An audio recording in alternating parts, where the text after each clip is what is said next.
After the events of Trinity War, the Justice League has been defeated. The Outsider from Earth 3 opened Pandora's box and allowed the evil duplicates of the Justice League to travel to the Prime Universe.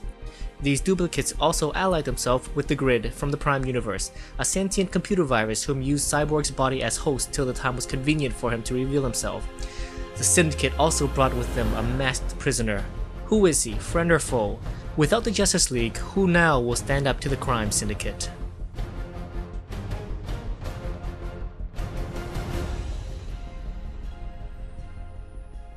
In a helicopter above Metropolis, Lex Luthor bargains a win-lose deal with himself and a business owner. Suddenly, the copter spins out of control and crashes into the side of the building. Luthor crawls out with minor injuries and finds his cell phone screen and the copter monitor with the message, "The world is ours." Luthor neglects his companion's plea for help, but suddenly, Ultraman zips through the sky and into the building. Ultraman rips open the vault and grabs the kryptonite. Luthor spies on the imposter and witnesses Ultraman using his laser vision to vaporize and inhales the kryptonite. Luthor now realizes that this is not Superman due to the U on his chest. Across the city, while transporting a prisoner to Arkham Asylum, Nightwing is attacked and beaten by two unknown strangers. The scene jumps to Ironhide's penitentiary. The rogues begin their break-in to rescue their fallen comrade, the Trickster. Suddenly, Johnny Quick runs past them and breaks open the cement walls. The fallen guard inside says, "Don't move," but Johnny zaps the guard to bones. At Bellevue Prison, Black Manta is persuaded to join the Suicide Squad. A loud crashing sound erupts and Deathstorm comes flying through the newly opened roof. At Arkham Asylum, Batman's greatest villains discuss their options at Freedom. They all agree that they will attend this meeting of villains for the Secret Society. Rhode Island, the remains of the Justice League headquarters lay destroyed at the beachfront. This is now the new headquarters of the Crime Syndicate. Inside, the many villains begin arguing amongst each other, but then a trident, the lasso, and the cape fall to the floor. Evidence that the Justice League has fallen, the Crime Syndicate declares their death. Connected to the world by the Grid, the Syndicate announces their presence and displays a beaten Nightwing and exposes him as Dick Grayson. Moments later, outside the new Syndicate home, the rising sun shocks Ultraman. He darts across the skies and pushes the moon, covering the sun, causing an unexpected eclipse. The eclipse reaches Luthor and he declares, "This is a job for Superman." In San Francisco, the Teen Titans discuss what they have witnessed on TV. Robin quickly analyzes the situation and informs everyone that they must fight now or have the fight come to their door. If the Crime Syndicate knows who Nightwing truly is, it won't be long till they figure out the identities of the Titans. Chaos and destruction reigns across the streets of the populated cities of the world. Meanwhile, the Syndicate discusses their plans for the new home. Johnny Quick gets anxious and runs off with Atomica to have some fun in town. Owlman urges Ultraman to kill the masked prisoner tied up to the chair. Ultraman refuses Owlman's request and says that the masked prisoner might be needed if the thing that killed their Earth ever comes to this one. Owlman declares that if the prisoner stays alive, so does Nightwing. A disgruntled Ultraman gives some last orders and flies off to Kandak. Moments later, Superwoman expresses her fear that Ultraman will find out about the baby growing inside her. This baby does not belong to Ultraman, but rather to Owlman. Owlman reassures her that by the time Ultraman finds out, it will be too late and he won't be a problem anymore. Outside of the fallen JLA satellite, the authorities gather to take down the Syndicate. Johnny zips past the police and steals their bullets. As he flings the bullets back at the police, Superboy zaps and destroys them.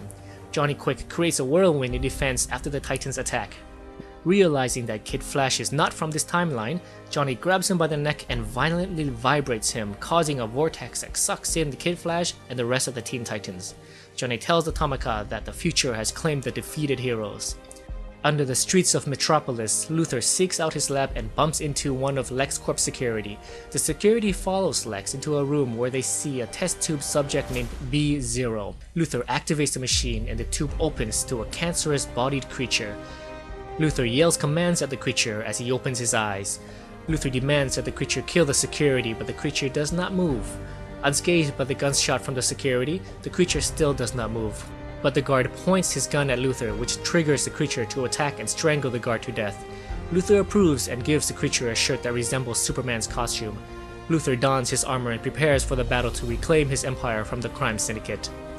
At Star Labs, Silas Stone and his partner Thomas begins preparations to protect their advanced tech from the Syndicate. The doors break open and in comes Batman and Catwoman. Batman lays down a heavily damaged Cyborg. Silas Stone asks where are the rest of the Justice League. Batman says they did not make it.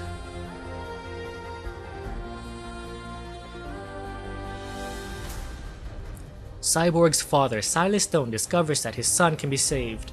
Batman turns his head to the television of Nightwing unmasked.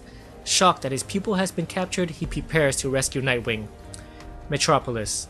Luthor, along with his creature, connects to a fallen satellite dish to amplify the armor and locate Ultraman. He locks on and gains vision of the battle between the Syndicate leader and Black Adam. Adam calls forth lightning and zaps Ultraman, but to little or no effect.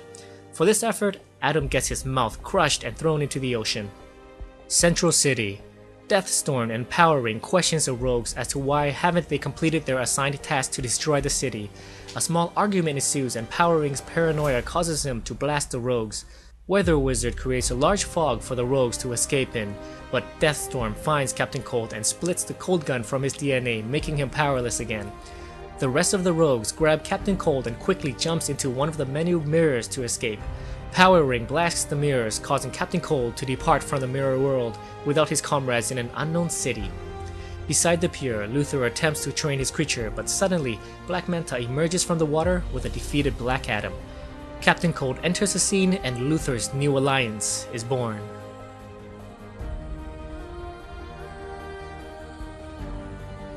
Hello guys, welcome to Comic Island, and today we are looking at Forever Evil issues 1, 2, and 3. I gotta say, hats off to DC Comics for this epic story arc.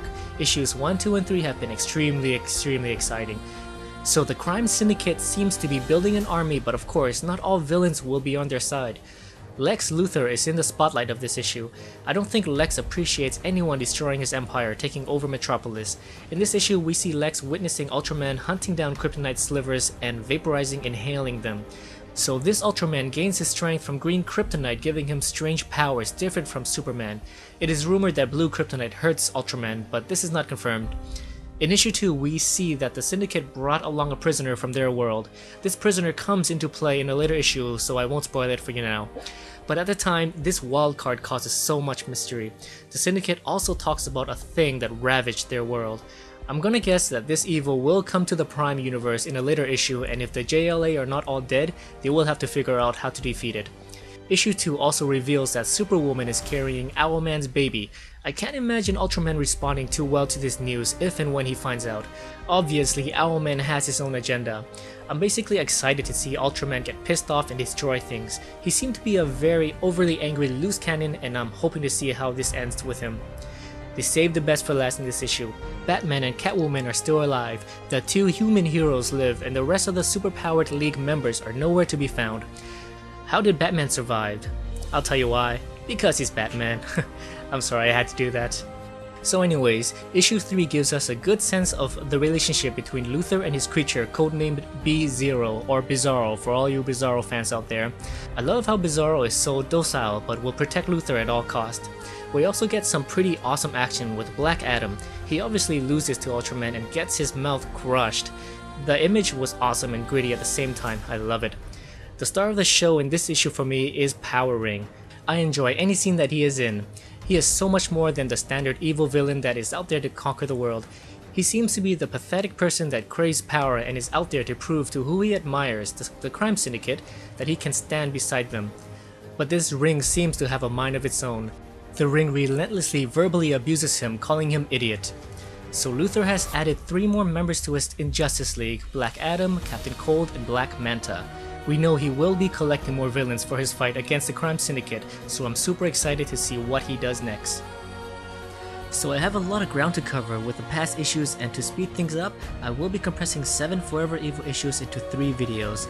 This video covers the first 3, the second video will cover issues 4, 5, and 6, and finally Forever Evil issue 7 will have its own video. Anyway, thank you for watching my review of Forever Evil issues 1, 2, and 3. If you enjoyed this video, please like, subscribe, and I'll see you next time.